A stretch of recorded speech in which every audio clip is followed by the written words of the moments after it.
from the 2020 race. And this campaign has never been about me. It's been about big ideas to move the country forward, ideas that can get done, bringing this country together, and most importantly, beating Donald Trump. And I've campaigned harder than anyone in Iowa. I've been to all 99 counties. I've done hundreds of events across this great state. But it's clear to me on Monday, on caucus night, I will not have sufficient support to get to the 15% viability threshold that, as you know, John, is needed to get delegates out of Iowa.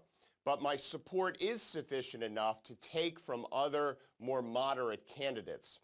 And I just don't want to do that because I think... This is in the impeachment trial, saying that there's no need for more evidence to prove something that has already been proven. It is a blow for Democrats who wanted to hear from John Bolton under oath, and it paves the way, potentially, for President Trump's acquittal. Here's Senate Republican Conference Chairman John Barrasso. He joined us top of the 9 o'clock hour this morning. Senator Alexander is absolutely right. Impeachment should never be partisan. What we have here was a very partisan political process rushed through the House, political stunts being played by the House. Senator Barrasso went on to say if there was any abuse of power, it was by the House with these impeachment articles. Joining me now live here on the ground is former White House press secretary, Fox News contributor Sarah Sanders. Good morning. Thanks for being here. Thanks for having me. So what's your immediate reaction? A couple of days ago, Mitch McConnell was signaling, we may not have the votes to block witnesses. Things have changed rather dramatically. Well, I think they've certainly changed for the better for the country. The fact that we've known this has been a waste of time and a sham from the beginning, and America's ready to move on. I think they've shown that by the lack of interest in the impeachment trials over the last couple of weeks. We've watched that interest completely plummet, and I think it's a great thing that we're moving on. This has been a huge week for the president. While Democrats have been focused on nothing but trying to tear the president down, he passed and signed into law the most historic trade deal and the biggest trade deal in USMCA. USMCA talked about jobs. Announced the peace plan. The economy's booming. America's...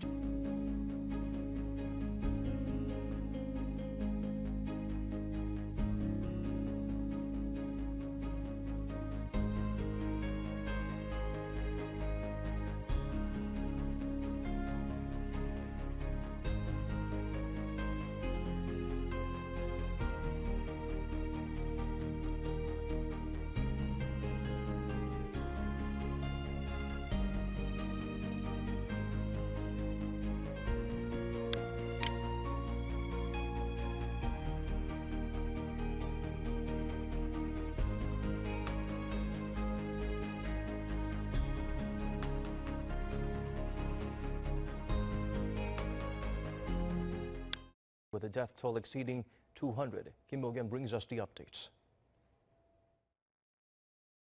China's National Health Commission announced that as of Friday, the total number of deaths caused by the virus had reached at least 213, and that more than 9,700 people have been tested positive for it.